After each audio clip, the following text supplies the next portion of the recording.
Isang putaheng swak daw ngayong tag-ulan ang ibinibida ng mga Dagupenyo.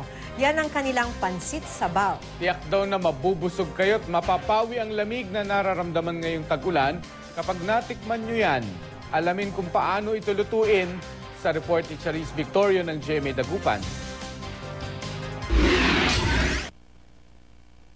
Isa sa masarap gawin tuwing umuulan ay ang humigop ng sabaw. Pero mabubusog ka ba naman kung puro sabaw lang? Kaya naman sa Dagupan City, pinagsama sa iisang putahe ang sabaw at pansit. Ang patok ngayon sa mga Dagupenyo, ang tinatawag nilang pansit sabaw. Gaya ng karaniwang pansit, sangkap nito ang ilang pampalasa tulad ng toyo at paminta.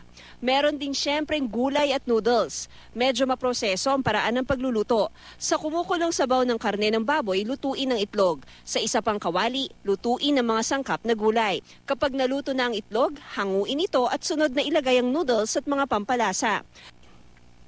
Kapag luto na ang noodles, ilagay rito ang gulay, itlog at nilutong karne ng baboy. Ilagay ito sa isang lalagyan at pwede nang iserve. Isa-serve yun na talagang as in bagong luto. So masarap kasi yung pansit na ito pag mainit na mainit. Yung may sabaw po siya, tas malinamnam po.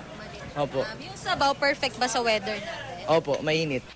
At dahil mayaman sa carbohydrates at protina ang mga sangkap, tsak na solve na ang gutom ngayong tagulan. Maiibsan pa ang lamig na nararamdaman. Charis Victorio, Nagbabalita, Pilipinas.